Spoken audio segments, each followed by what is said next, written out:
I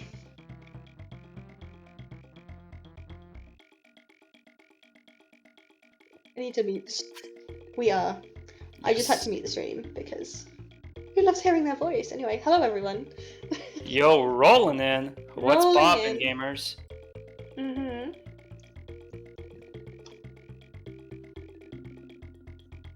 Yes. Alright, good. Good. So this is the third qualifier race today. My name is Mark. I'll be one of the commentators today. I'm really excited. It's been a long time. I haven't actually been commentating, but we're back. Yes. It's been a while. So third qualifier race today. So we have 20 people gonna be running. Oh man, this is going to be great. So right now on screen, on the top left we have Gil. Top right we have Bill Z. Then we have Safor and SBD. Oh man, I'm really excited. That's gonna be that's gonna be fun. So looks like we're just I'm excited. waiting. This is my second time here. I was here yesterday. So we're just waiting for people to be ready. So it's just looks like that there's one or two more people that are just readying up. One more to go, and then the race will begin. Yeah. Yes. Prepare to see some serious monkey business, gamers. It's gonna be awesome. Lots of monkeying around to yeah, see. Indeed. Oh, we have 21. Someone else joined. Awesome. Oh. All right. 21. Yeah. Yes, I wish everyone the best of luck here today again. Yeah, everyone, best of luck to all the runners. What's up, Laugh? Hello. I want to say a good luck to every single runner for this race. Yeah.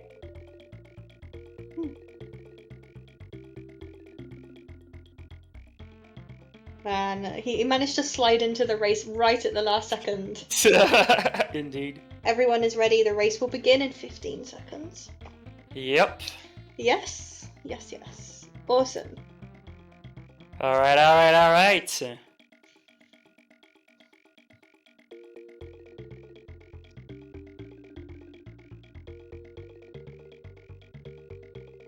And there we go. And it just started. I think the race just started. Yep, here we go. Yes, here we go. So all right, so first level. First level of the game. So here they're just gonna take the developer intended warp as always. So row 1 and 2 is they're just gonna take the developer intended warps, and there's gonna be a couple of wrong warps as well. But in the first two worlds, the wrong warps did not save as much time as the later worlds. So it's just gonna be they're just gonna take the warp as fast as possible to clear world 1 and 2. So here we're gonna see the first wrong warp of the game. So it's gonna be they're just gonna go up, grab the crate, jump at the beetle, they're gonna bring it down, do a beetle clash, get an invisible object, and jump at a specific position, throw left, and it will make the warp barrel appear, and it will just kick them out of the level. And there you go. It saves about 3 or 4 seconds. Save just about 3 or 4 seconds in main brace. We see another intended warp there as well. Yo, Annie, what's up? How are you doing? Hi, Alika. So here, Lockjaw. So we'll see Lockjaw. We see Lockjaw a couple of times. All right. Very nice. Little fish, who's not always the most cooperative thing ever. So all 4 of them right now on screen. They got Lockjaw, which is actually really good. Yes. So what's Lockjaw? You have to do you have to start a precise roll on the platform, and then you need to make sure it's very tight movement to make sure you just barely squeeze the distance required to make the jump to the warp barrel in Lockjaw. And now here we come to Crow. So the biggest source of RNG in this game. So the first 2 hits are always the same. Just bounce on the egg as early as possible. But then the 2 later hits are just completely RNG, 50-50 to get out a real egg or a fake egg.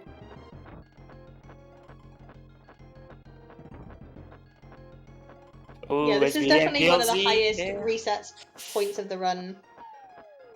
SBD and BLZ, oh, 3 fakes. Oh, that's really unfortunate. Not like this. Yeah, not like this. But Safor seems to have gotten one fake or just he's fakeless, I believe.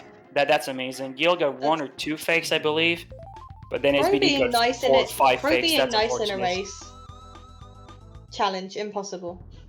Yeah, Crow has just made the most noteworthy reset point in any percent because you can get so many fakes it just doesn't even stop. I've seen some people get upwards of 20 fakes or something.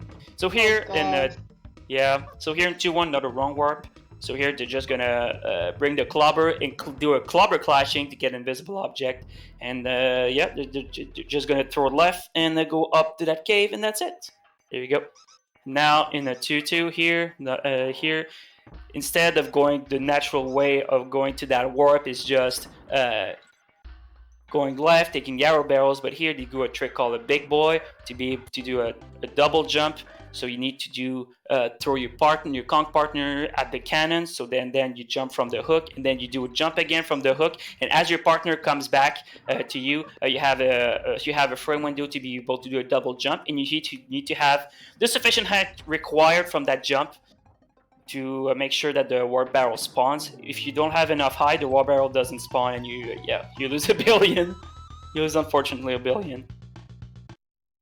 So then Lava Lagoon and Red Hot Ride here, they're just gonna take the Tender Warps. Yeah. Not much to say about these stages, it's just very straightforward. Yeah. We started to see proper gameplay in World 3 onwards. Yeah, World 1 and 2. Oh no. That's unfortunate. This is what you don't want to see in Red Hot Ride. So unfortunately, so what you do in Red Hot Ride, you try to maximize your jump height. That's unfortunate. This is not what you want to see. This is real unfortunate. But now we're on Cleaver, so the main trick here is lava flies. So after the first 3 hits, they will jump on the mountain and they will have to glide all the way across, and they have to buffer a jump to be able to make it to the platform. Stays 4 seconds, but if you fail, you die, and it can be very frustrating. But also, Cleaver is also a small source of RNG. It just depends on where the cannonball spawns. It's not a major time loss compared to Crow. Yeah, now we see Gil doing lava fly. Excellent, Sappho and Gale both got it. But if you attempt lava fly, you need to be careful to make sure that Cleaver does a good portion of its animation. If you try to hit Cleaver too early, that unfortunately the soft locks the fight. You have to die and reset the fight because the hooks won't spawn to be able to progress the fight. Okay, that's interesting. Yeah, I had it happen to often, I'm not gonna lie, because, well, you want to save the frames, yo! Yeah. But Gil's run is now valid because he got Flying Diddy. Hey, Flying Diddy for the fans. Whoa, seem to have an issue with the stream.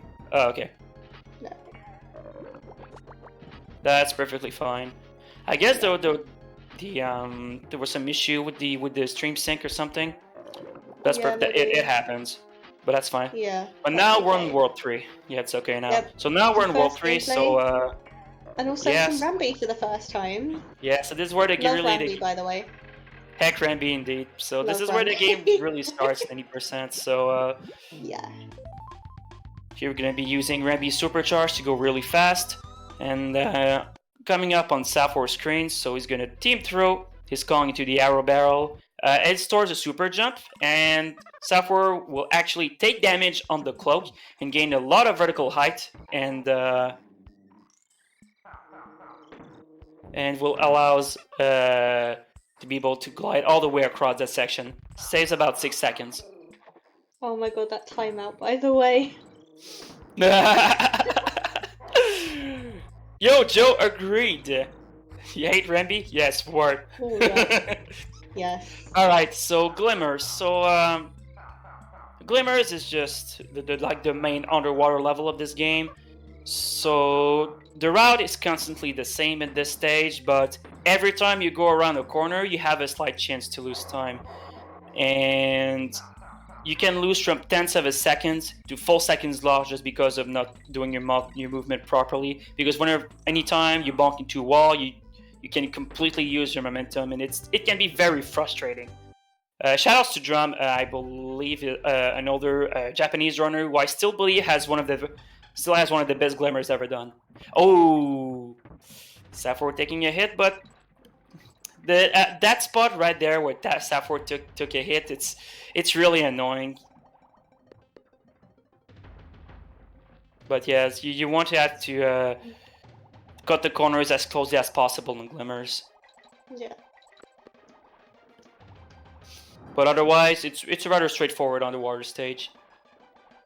And oh yes, the screen flashes, but oh yes, don't watch this level in the yeah, dark. shout out to the screen flashes. They actually on VC they just toned down the screen flash. It's because when the actually when you turn around, it's just that the screen flash has been significantly reduced on VC.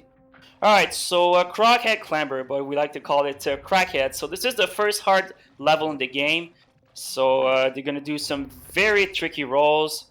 And unlucky. Oh, that's not what you want to see. But that's fine, there's a DK barrel right there. And also the first the first wrong word that is not a wrong 1 and 2. So here they're gonna be abusing the Cutlass's very strange properties. And Safford gets it, no problem. Yep. Gale get. Oh no. Gale doesn't get it. That's unfortunate. Not like this. That's really unfortunate. Yeah. This is not what you want to see. But at least you restart at midway, so you can actually reattempt the wrong warp right away. That's not too bad, thankfully. Yeah. But here, that wrong warp specifically abuses Cutlass's very strange properties. And it's either one when the Cutlass's brings up its sword from the ground, it actually has some failsafe properties, and so we match it by taking damage on the Cutlass by throwing a girlfriend, and matching the animation at the same time we shoot out of the barrel. That triggers a failsafe, and it just sends us out of the stage and consider it complete. So now rattle battle. So yeah, rather famous stage. Yeah, so Snaker Guy, as we like to put it, it's a small mini game that we have in the community because this stage is rather infamous because of the horrible hitboxes. The Rattly's hitboxes is pretty jank, and just the overall hitboxes in this stage is really jank. So it's very easy to just unintentionally take damage, or just you're expecting to take a hit, you don't even take damage. It's really strange, but yeah. But just as long as you have movement, as long as your movement is consistent, you have no issues. So now we're in the Slime Climb where we're going to be conk swapping under the water to be able to set up a super jump. And then we're actually going to be doing another Beetle Clash to get invisible object.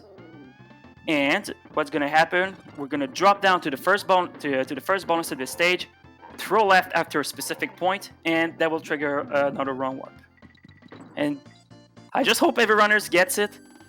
Yeah, yes, Gil. Safford got it, no problem.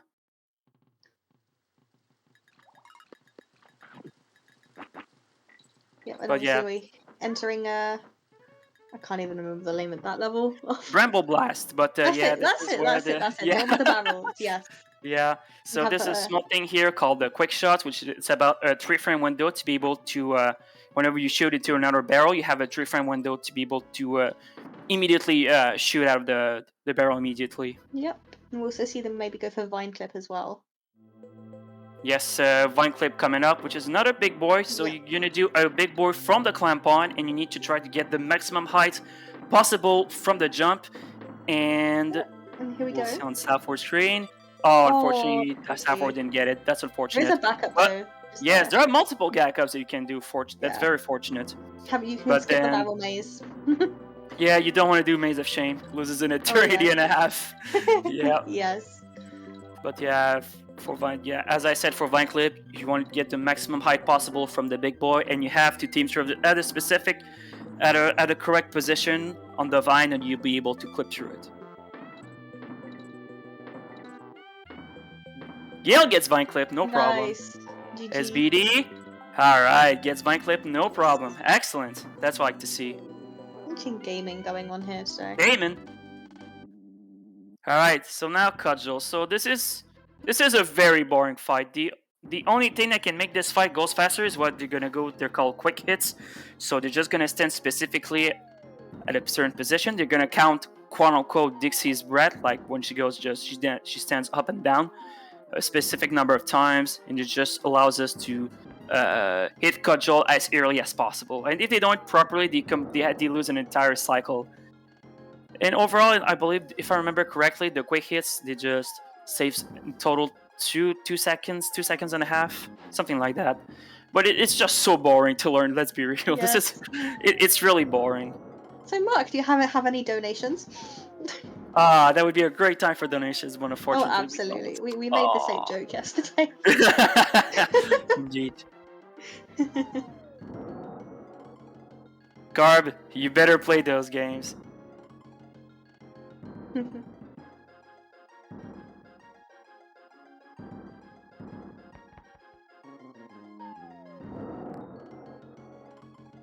Gail saying no to quick hits. Oh goodness. Wait, what's happening with the stream? Oh, okay, we should be fine. It's fine on our end again now.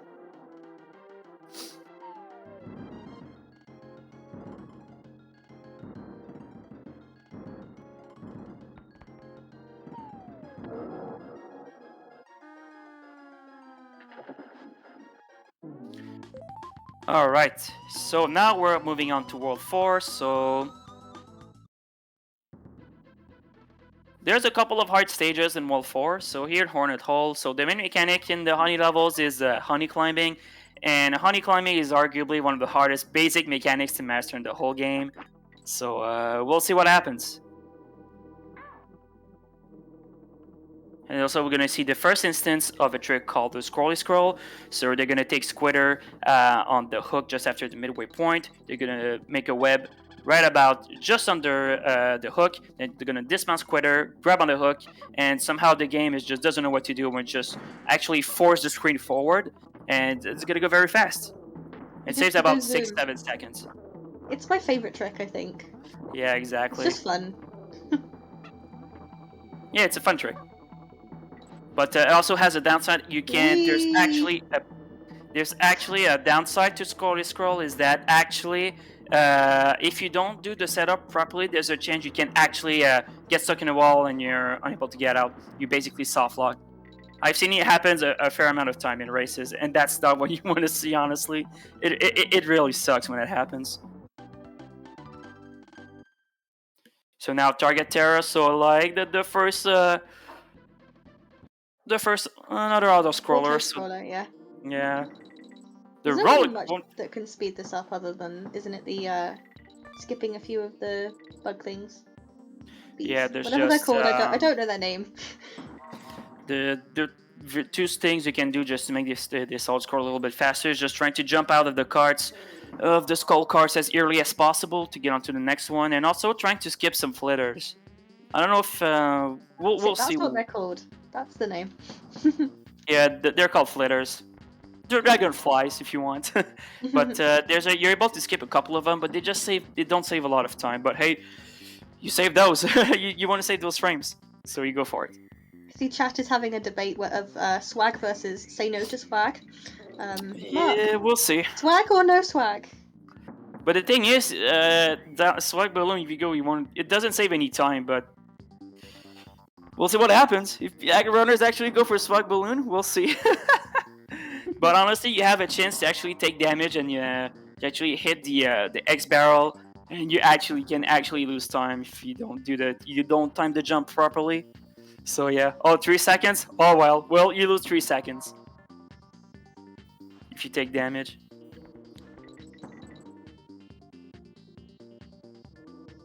Otherwise, it's just an auto scroller. Nothing much to talk about. Yeah, it's a lot when the category's only 40 minutes. Well, for any percent, 3 seconds is actually significant. All right, now Bramble Scramble. So here we go. We're gonna see the wrong warp here. Oh, Sappho takes damage. Oh, this is not what you want to see. That's unfortunate. All right, let's see. Gale gets the invis, no problem. All right, Gale gets it first try. Excellent. Very nice. Oh no, SBD misses the clash. That's unfortunate. This is not what you want to see. But this clash is very hard. It's about a 1 to 5 frame window depending on where you jump on the vine to be able to get the invisible object to make sure to get the wrong warp to work. And also it's just also dependent on how you do the climbing the it's how also you do the vine, how you climb the vine as well, because it can actually, if you don't do a proper climb, you can actually not have the proper IDs required for the wrong warp to work. There's so many things that can go wrong this warp. Missing the clash, missing the climb, and then your movement at the end is also very important. It's just, it's really unfortunate. It definitely looks like one of the more complicated ones to learn. It's rather complicated, yeah. But it's actually one of the wrong warps that save the most amount of time. You save at least a minute over doing the stage normally. Because I know the stage is quite long. Yeah, the stage is quite long, but honestly, Bramble Scramble Warpless is actually a great stage, in my opinion. The music as well. True. Reminds everyone of their childhood. Yes, absolutely.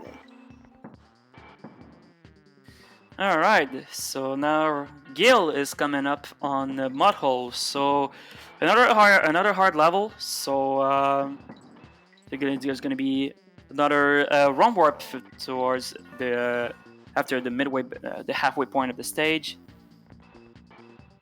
So we'll see what happens.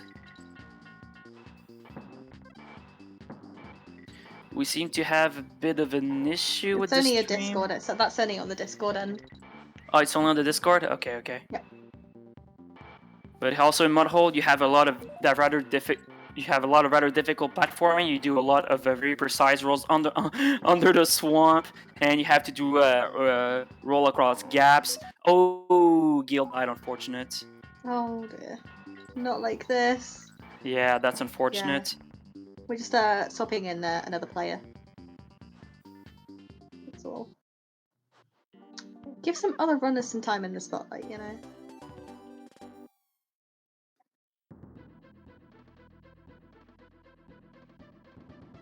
Anyway, yeah, just bear with us for a second. Just pop that in there. Anyway.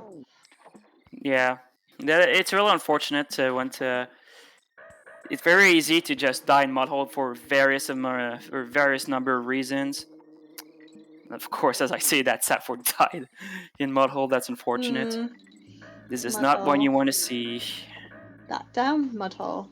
So here in Mudhole once again. So here they're going to be doing another beetle clash, and you need to make sure when they first spawn the beetle, they actually spawn the beetle properly. Because if not, if you don't spawn the beetle properly, and also throwing the cannonball on the first beetle, it also messes up the ID. You can actually mess up this run pretty easily.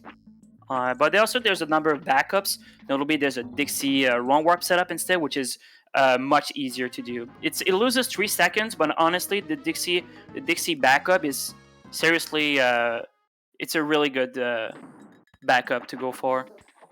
It's a very reliable setup if you don't want to risk failing the wrong warp with the Diddy setup. So now we're going to Ramby Rumble. So another stage with Heck Ramby, by the way. Love Ramby. Ramby. We hate Ramby. Any Ramby lovers in the chat room, you No. know. Heck Ramby. That's all I'm gonna say. Yes, Diamond. Yes. No. Heck Ramby. Love Ramby. Ramby is a good boy. Exactly. Hell nah. Ramby is the cause of so many resets.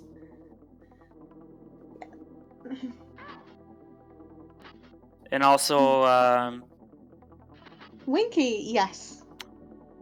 Yes. In all honesty, I don't care about Winky. People would throw rocks at me for that, but no, I don't care about Winky. Both Heck Ramby and a Heck Winky. Ooh, thank you so much for the raid. Welcome. Yo, thank you very much for the raid. So, there's some people actually on the king. Never sleep on the king, by the way. So, I'm wondering if some people are actually going for a 2-cycle. 2-cycle? Oh, unfortunate. No 2-cycle. That's unfortunate. Never sleep on the king, by the way. I No. swear, people, there's people. It's just sometimes it's a very boring fight, but you don't want to lose time on this fight. It's very easy to just, it's just boring. You just completely lose your focus on this stage, on this boss. And it's like, how the hell did I lose so much time? Well, you just never want to sleep on the king. So now we're actually, there's some people actually on World 5 now. So this is where really the difficulty ramps up quite a bit here. So Ghostly Grove 5-1 is actually a really good stage. It's one of my favorite stages to do IL practice on. Oh, Gil. Ooh, Gil died. Gil died. That's unfortunate.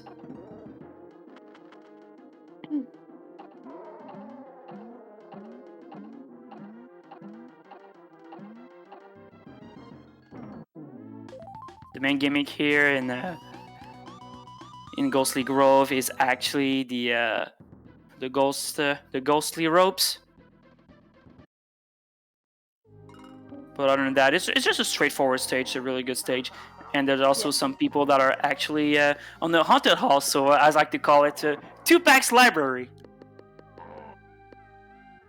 There was no content warning about this being spoopy. I'm ever so sorry. But in I understand if you need a minute away from the stream to recover. But I mean, yes. The cackle is literally Tupac, like. Yeah, you just have to with the barrels and the time. And if you run out of time, you get eaten. Yeah, you take damage. Yeah. And also, Hazel and Beazle are in sync. Well, they were until. Oh, that's not. Oh, it's being changed. Oh, okay, I see. It's being changed. I see. So yeah, in Haunted Hall, you want to jump. The runners do specific jumps just to try to build momentum or just conserve momentum. And it's not a stage you want to sleep on because doing all the small optimization, you can save up to 2.5 seconds to 3 seconds alone. There is a one warp in Gusty, but you know, it's not really something you want to be going for in a race. Oh no, I don't expect runners except SBD going. Trying to go for a gusty wrong warp, so it's a rather very complicated setup to get it, but it's really unfortunate. Oh wait, we have two people. Yeah, two people forfeited. That's unfortunate. I'm sorry. But DKC2 is brutal. It do be like that sometimes. It do be like that sometimes. But Halzin proceeding just fine in Gusty Glade. Very well done. PCP is one of my favorite levels to watch. Alright, we're PCP now. This is arguably the best stage to show off in the entire game, in my opinion. So normally here, you would take the purple parrots to slow down your ascent, but here the runners, they just completely fall down through the entirety of the stage. They have the layout memorized. It's all about muscle memory in this stage. So yes, no midpoint parry. Hell yeah. That's all I like to see. But right after the end ladder is a point that if you take damage at Dixie after like a certain portion, there's no way you can recover from that at that specific point. Sometimes the stage is really brutal, and there's nothing you can do about it. Sometimes it can be frustrating. But overall, that was a very clean PCP from Halzin. Well done. Good stuff. We have no time for slow parrots, absolutely. So now we're in Webwoods. So this is a very difficult stage in any single categories of DKC2. So we are praying for no infinites today. Oh god, let's pray for no infinites. This stage is rather is a very notorious run killer. I'll just put it that way. Yeah. So here the main mechanic here are the instant platforms that you press L and R at the same time while in the air as quitter. But the thing is that you have a small cooldown, quote unquote. You cannot like spam. You cannot spam those. You just cannot spam the instant platforms. So you have to time your jumps and you have to time your instant platform just right. If not, you just, well, you die. It's that simple. Oh, he's going for it. He's going for Gusty. Oh no. SB was actually going for Gusty. The balls, man. Wow. Insane. I just noticed it at the last second, like two seconds before he died. He's going again? He's going SB again. is attempting it again. That's insane. What a legend. It was attempt number 2. Oh, I was watching... For it. It's hard to watch 4 screens at once, so I apologize if I miss anything. But yes, let's go. But Halzen going through Webwoods, no problem. So now we're on the Crow 2.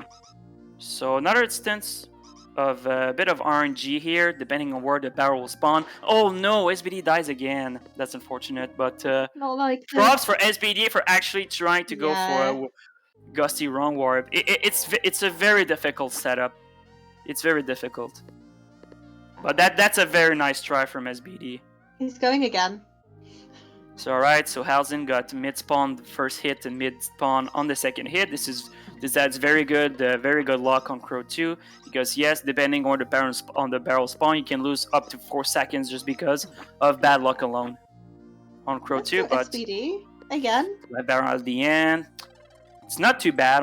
That's not too bad. Halzen is still in the lead. So 28-40 exiting wall 5. It's actually pretty good. Oh my god, actually SBD going to get it? He's getting it. No way. Oh really? Wow. The god. The legend. Oh my god. SBD actually got... Oh my god, what a legend. Wow. That's insane. Alright, now Halzen is on World 6. So now Arctic Zip. So first of all, they need to raise the water level high enough, and then they're gonna try to bring the lockjaw at the Engard transformation barrel. Halzen's gonna bait the lockjaw into bring it near the Engard transformation barrel, and Halzen is going to take damage and swap. While swapping, while Halzen is stuck in the wall. There we go. And then you go zoom. And that's very well. Halzen gets Arctic Zip good. first try. That's amazing. So when you take damage when stuck in the wall, you get zipped up to the next available platform. And actually, it just turns out that in the beginning of Arctic Abyss, well, the end goal target is just barely above the beginning of the portion of the stage. So you get zipped on directly near the end goal target, and you're able to just jump on it and clear the stage. That's really amazing. Was that the damage boost you were talking about earlier? No, it wasn't. No, it wasn't. So yeah, okay. So yeah, Windy Well. So the main mechanic is the wind. So on Halzen's screen, yeah, the damage boost is right there. Yeah. So just taking damage as Dixie to be able to damage boost right up to the upper platform. One thing to note about that damage boost, notably, this damage boost pretty much soft locks you on version 1.0, on USA 1.0 specifically. It works on all versions of 1.1, but on version 1.0, it works only on the Japanese version of the game. And here we're going, Halzen going for Ghetto Bees. Ghetto Bees. Very nice, very nice. Nice. And it's important. Arctic now as well. You do not want to take damage at the end of Windy Well. It's super important because of the next trick coming up. He lost the fish. Oh. Not like this, Sappho. Oh, no. I hope Webwoods isn't going to create an infinite here. Yeah, very easy against an infinite. Gale gets Arctic Zip, very nice. Yes. All right. GG. So very nice. So now Halzen is on Castle Crush. So another run where runners are going to be using the strange properties of the Cutlass.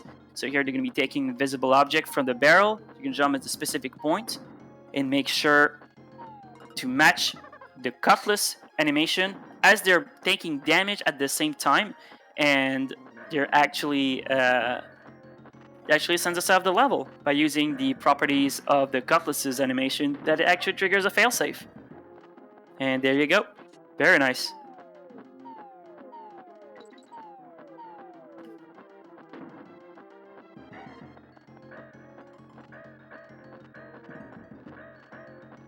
So now Clapper's Cavern. So it's a pretty straightforward stage. So what the runners It's a very straightforward stage. There's just one piece of tech called "Throw Your Girlfriend" that you're gonna be doing. But it's just you want to try to maximize the amount of invisibility frames that you have from that invincibility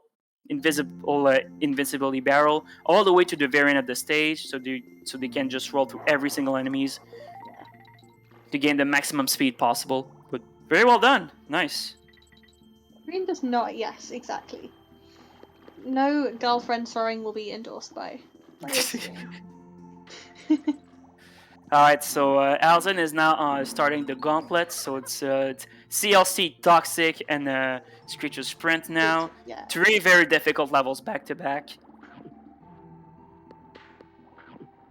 So here Alzen is gonna go for the wrong warp. Let's see what happens. Nice. Alright, very nice, first try. CLC is also a rather a bit notorious as well for being you can also get an infinite on that stage. If you don't get the wrong warp, you lose about 20 seconds every time you fail the wrong warp. If you want to go want to try it again, Gil gets Castle Crush wrong warp, no problem. Nice. We see Toxic Tower. All right, SBD gets Arctic Zip, excellent. Nice. So now Toxic Tower. So this stage is Choke City. Toxic Tower is just Choke City Central. It's very easy to just be on a very good pace. You just do one slight mistake and it just kills everything. This level can be very punishing. Very nice snake section. That's very good. The squawk section is just much easier, but it's still very easy to just take damage or to even die in that section. Sometimes it's very hard. Ooh, I was actually going to take the damage here to do the deboost instead of going for the safe route. We'll see how it goes.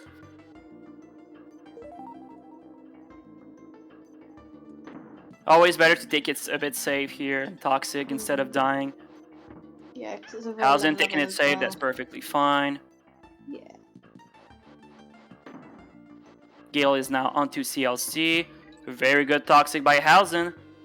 Yes. Way to go, man. That was very good.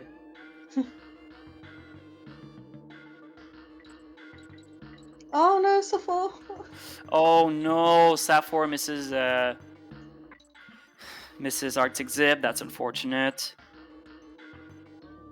Gil gets CLC. Nice. So I believe Hausen is on 39 pace. I believe Hausen is on 39 pace. I believe his PB is 3902. So. Yep. I believe that Hausen is still on 39 pace, which is incredible for a race. It's a really good pace for a race. Yeah, gets the jump. Gets the jump, no problem. Gale getting Toxic.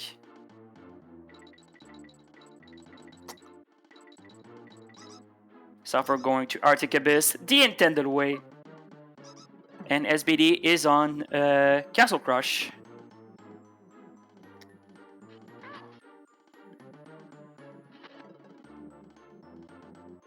One thing about the Screecher Sprint, well, not particularly to Screecher Sprint, but every single Bramble levels, the Bramble hitboxes are very deceptive, so you want to be very careful when you approach the corners, because the hitboxes of some of the Brambles are just bigger than what they appear. And it can be very frustrating when that happens. CLC now in Clappers. Oh wow, that was a very clean sprint by Hausen. Now to Carol. Gale finishes Toxic Tower. That was very nice.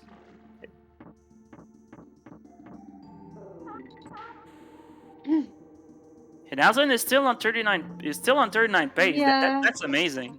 Payroll is like 3 minutes or so, I believe. I don't know exactly, but.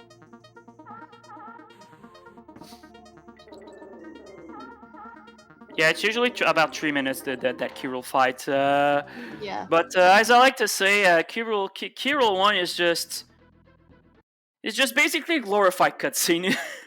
There isn't much you can do in this fight to speed it up, except you just want to throw the cannonballs back into Kirill's blunderbuss as early as possible, and that's pretty much the only strat you can do to make it go faster.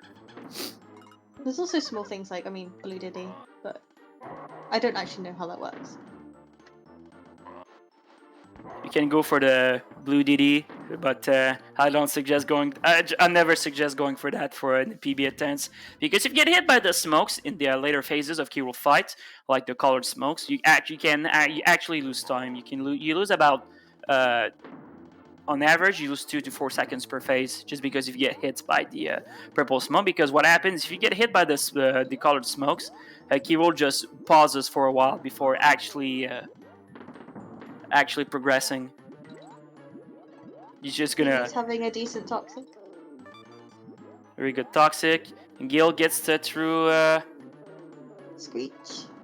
sprint, no problem. Excellent. Entering K rule. Entering Gil as well. Yes. Is BD making his way through toxic. Safor progressing in Windy Well. But overall, that was so far Halzen had a very clean run. Yeah. That was a very good run. I'm gonna pull up race time so I can share the race times.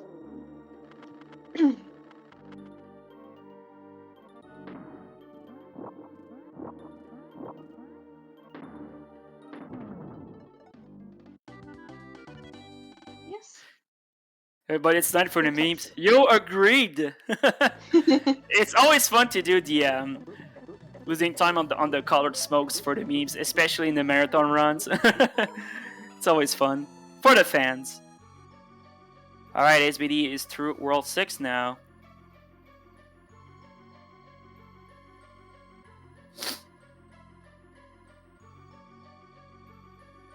And Halzen on the final hit of Kirul. Time is coming up very soon for Halzen. Swag should always be considered on. Say no to swag, I'm sorry. Hazel finishes with a 39-20. Sorry, but no, say no to swag. 39-26. Pretty good. That's a 39-26 for Halzen. That was a very clean run. That was a very good run. A mid 39. That's insane. That's really good. Very nice run, Halzen. Well done. You get some GGs and nice runs in the chat for Halzen. And finishes first for this qualifier. Yeah. Awesome. I should also post a nice one. Deathless run as well, man. Well done, Halzen.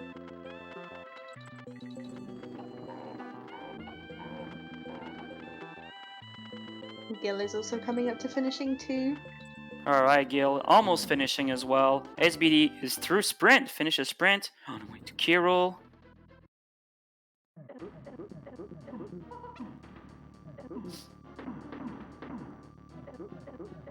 Safor making his way through clappers, very nice.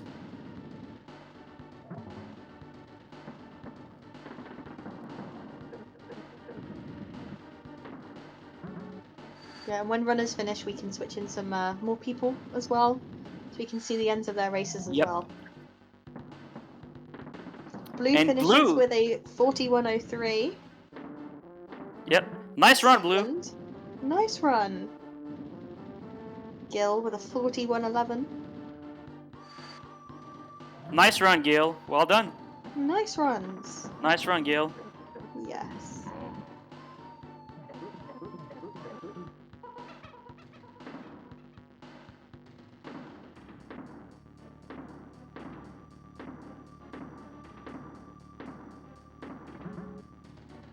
Here we see Glan in the top right now as well in Screechers. Glan's Screecher sprint. SBD is finishing up halfway through the Kirul fight. Safor is going through toxic right now.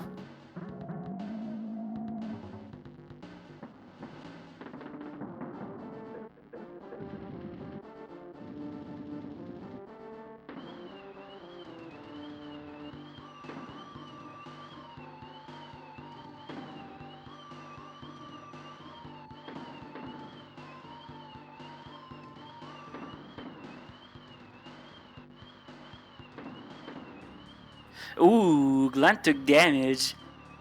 Oh. Glenn just needs to be careful at the end here. That's what you were saying earlier about the brambles. Yes, the brambles have very deceiving hitboxes. Especially the last vertical shaft of of the level. It's very easy to just mistime your position. Oh, you take damage and you die. Oh, well, rip. Yep.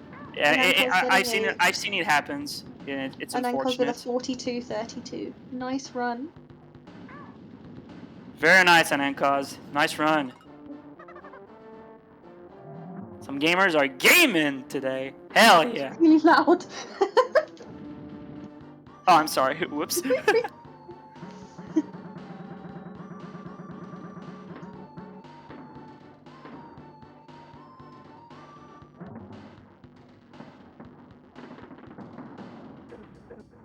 Gamers, indeed, absolutely. Have another gamer up in the top left.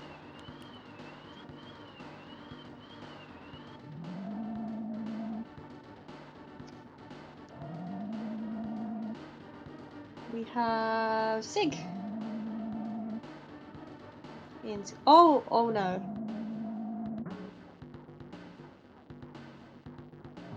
Should be okay. No problem. Yeah. The Juice And finishes Juice. with a 43-31. SBD with a 43-46. Nice runs. Nice run, gamers. Yeah, the game can be very unforgiving. The game can be very unforgiving. The game. There are times where the game will just not hold its punches, will just absolutely destroy you. Well, but that's how it goes, and it's unfortunate. Sabroso with a 44-10. GG, gamers. Alright, nice run, Sabroso. Hell yeah.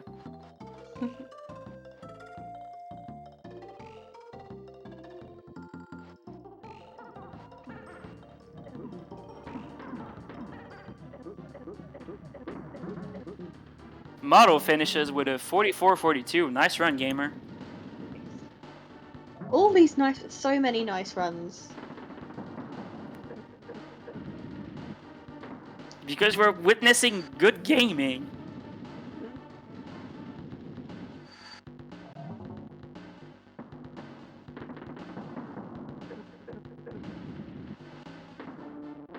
I'm gonna have to sort out Nightbot after this.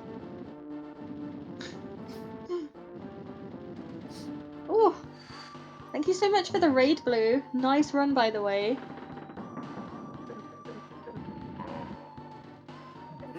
Yo, Blue, thank you for the raid. Nightbot's taking no nice prisoners run, by the today. way.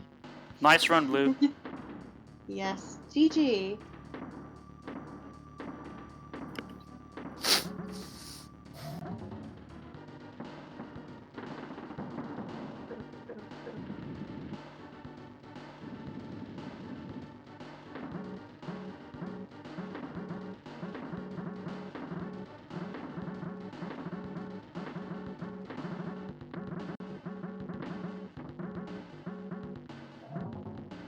Go. This is Millennial in the bottom right. We have Glenn finishing with a 45-59, and Bright Wolf finishes with a 46-02. Nice runs. GG's, gamers. GG's.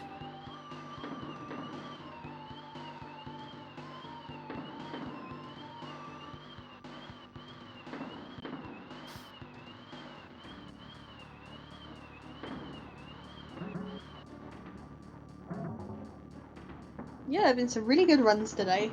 It's been really fun to watch. Yeah, indeed. Hausen has just killed it. That was an amazing run by Hausen, but yeah. And also Blue, Gil, and Ankaz had very good runs as well. But just Hausen just came out on top. Like wow, that was a very clean run.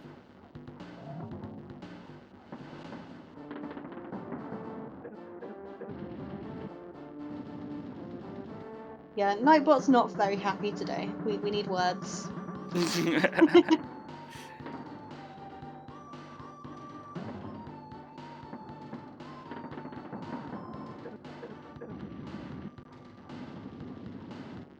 Big finishes with 47-19. GG. GG Sig, nice run. Oh, I PB'd as well. Oh, a PB? Yo, Yeah. nice run. Hell Congratulations. yeah.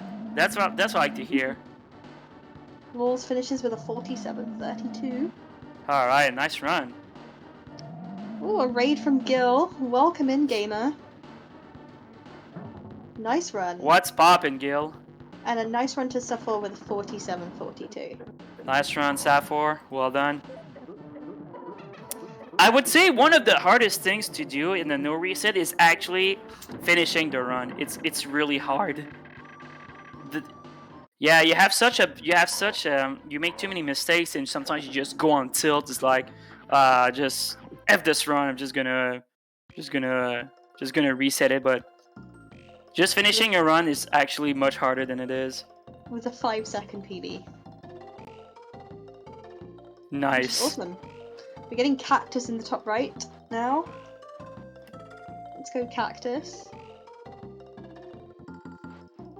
Safor finished with a 47-42. Nice run. Yes.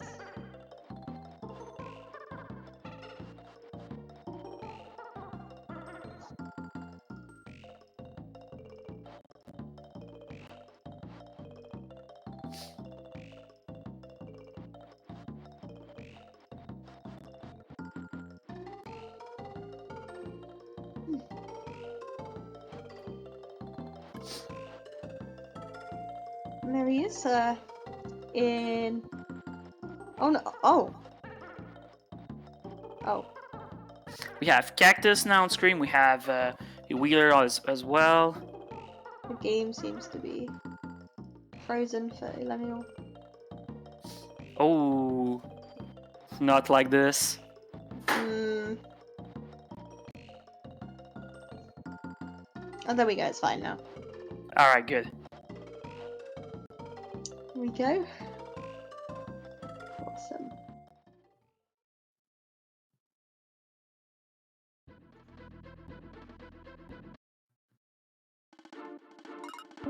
Oh yeah, one thing worth noting, I should have mentioned this a bit earlier, but there's been some people that actually, in a no reset run, especially in the race setting, I actually seen some people actually save on Wrigley before Castle Crush, because there's actually a chance where you can actually, well, I would say, quote-unquote, soft lock, but it's just that sometimes the game would just not send you up the level, you're just stuck as Rambi, and it can be very frustrating when that happens. So it's a little bit annoying, but I've seen some people actually save before going for the Castle Crush Run Warp in some races. And it's not a bad idea, because trying to get out of that soft lock is really annoying. Because you have to do a Rambi double jump, and you need to take damage on one of the on the clothes that is just nearby, that is still spawned. So you have to take damage and die, and you have to reset again. But Cactus just passed through, finally got through Castle Crush. Nice. And Wheeler is on Kiro right now. Let's go, Cactus. Yes. Let's go, Cactus. Let's go, Elenial as well. K-Rule.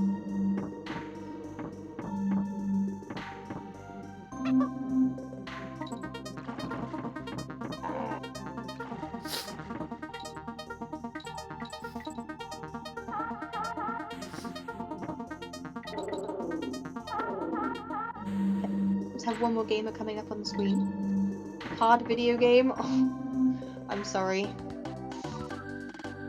Hard Not like video this. game indeed. Hard video game indeed.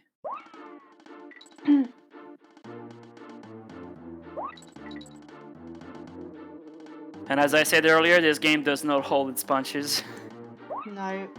And it's very easy to get into, you get stunned to an infinite. It's just, Sometimes it's really annoying.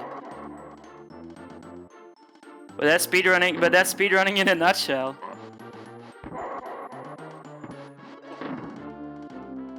We'll bring Rock and Forte. Alright, Cactus gets through CLC. Nicely done. And Wheeler finishes with a 52.07. Nice run. Nice run, gamer.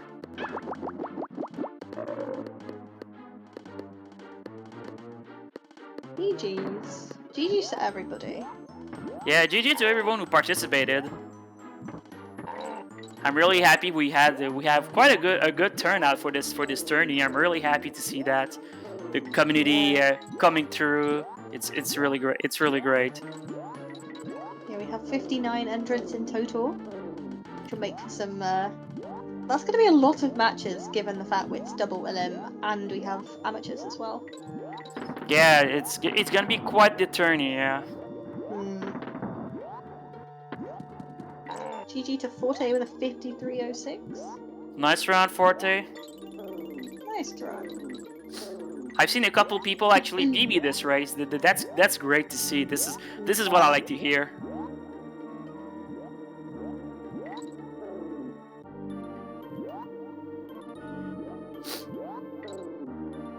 Yep, these are the last two runners of the race right here.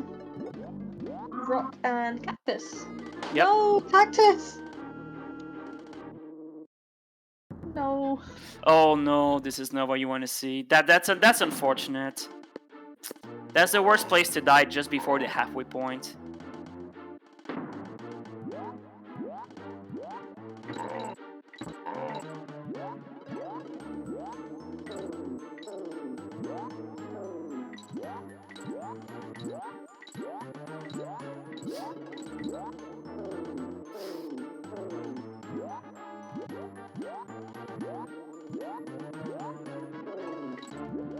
Rock on key roll right now.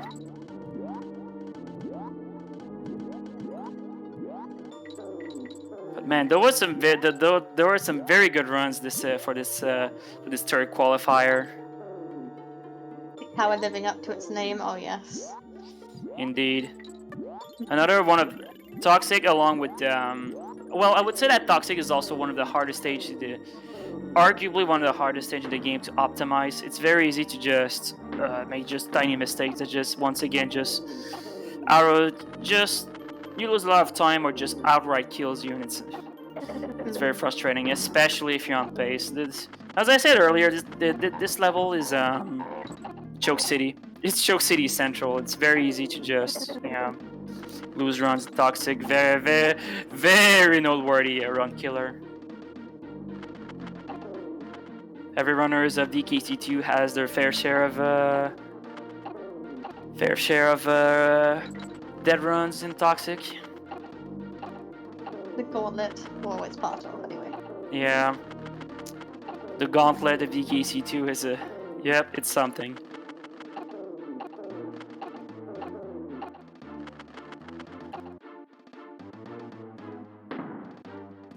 We have everyone finishing under an hour, I believe.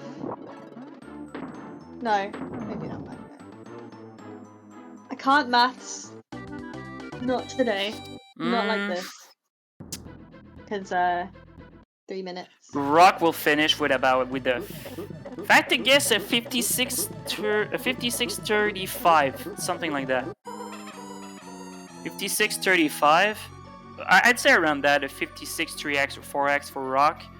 And Cactus, if I had to count, I'd say 1 hour, 1 minute, 2 minutes, around that time.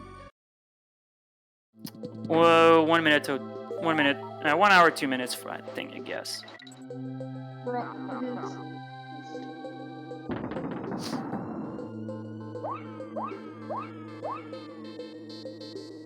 And there we go.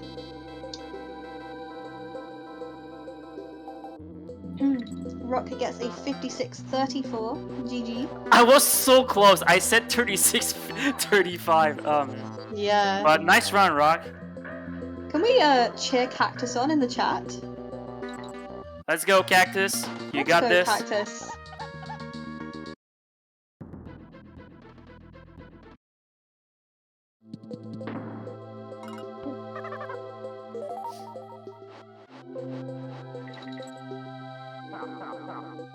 Yes. We believe, Cactus. We believe. Go. Yes.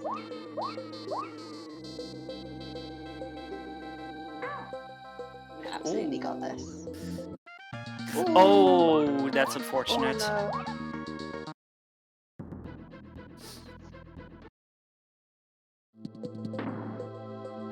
Okay, I still believe in Cactus. Same. Let's go, Cactus. You got this.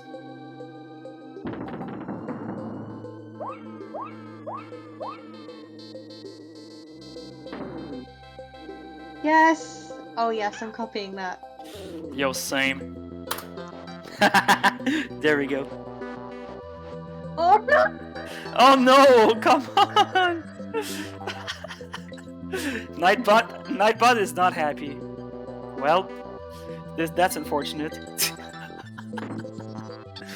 Well, Nightbot is grumpy, I guess. Out for blood. Just post a singular cactus. There we go. Oh my god. It works for some, not for others. Yeah, it's really whack. I know. Nightbot is clearly has friends and enemies. Yep, I guess. Oh, at least Cactus took halfway. That's one thing about Screech and Sprint and races. Usually, it's better to lose just a tiny bit of time to take the halfway point. To be honest, it's just much safer. If something happens on the later half of the stage, at least you don't have to redo the first portion of the stage. Honestly, this is what I do this is what I do in races.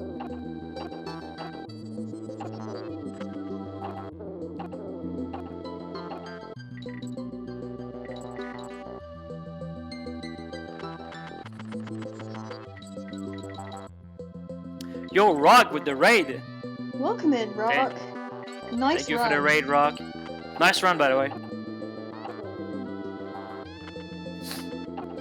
Post this cactus. Yeah, see?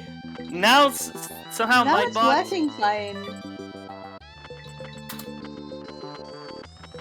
Now Nightbot is not grumpy. Well, it is how it is, I guess. Yes. Oh goodness. Let's go, Cactus. We believe. Cactus. Let's go, Cactus. We believe. Yes. Oh no! Cactus died on the very last portion of the stage. Yeah, it's very frustrating sometimes. Yeah, that made on DKC2. Yeah. GG Rock. That made no sense. Like right there, as I said earlier, some of the vine hitboxes are just really deceptive. So you need to be very careful. Especially on the last shaft, the last vertical shaft.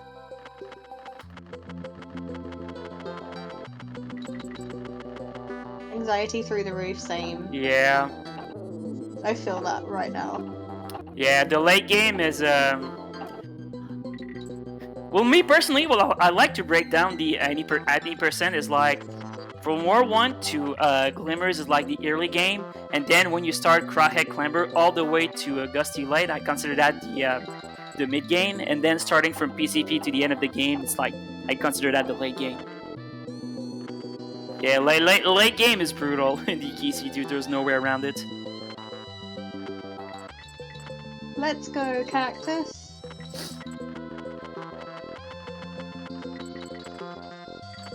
Taking it very safe. There's absolutely nothing wrong by taking it very safe at the end. There's nothing wrong with that.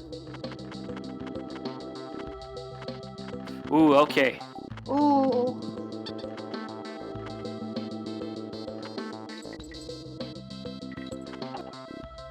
Come on, Cactus. Come on. Alright.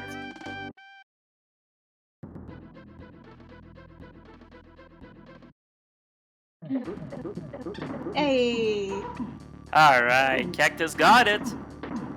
Now on to Kiro. K-Rool.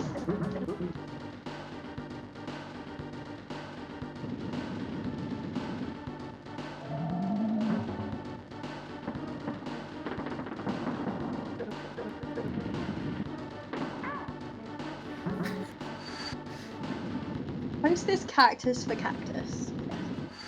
Post this cactus for Cactus. Hey. Hell yeah. All the cactus. It really helps out the stream. Really helps the stream out, gamers. Thank you.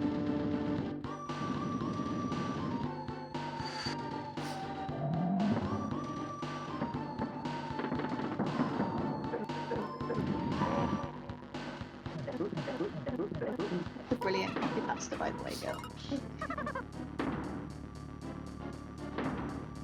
That's indeed a brilliant copy pasta.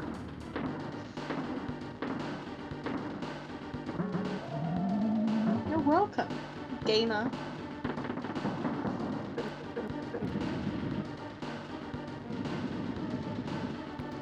Let's go, Cactus. You got it. You got this.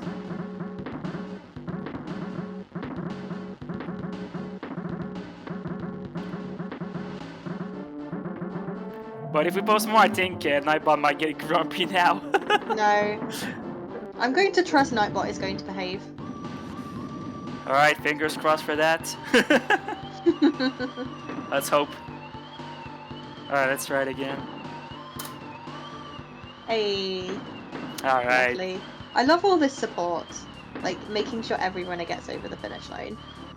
Like, it's really wholesome.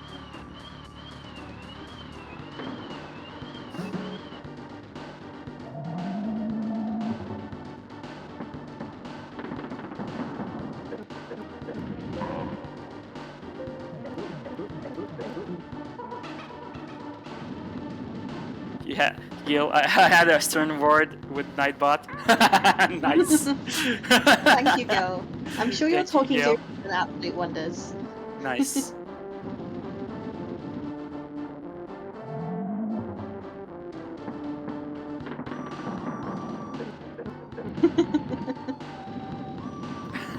Oh my god.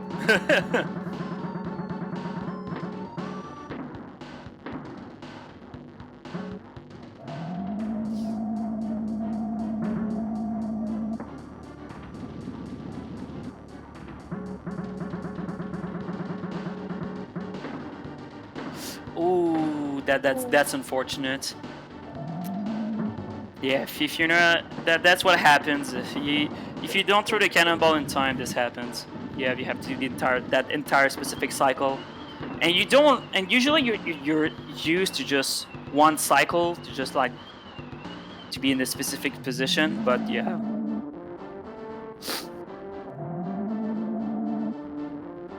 Go.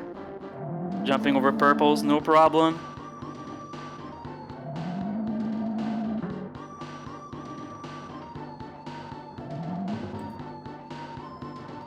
That was actually some really nice jumps. I never do that. To be honest, I just use a visual cue on the ground and I just jump. I just time my jumps.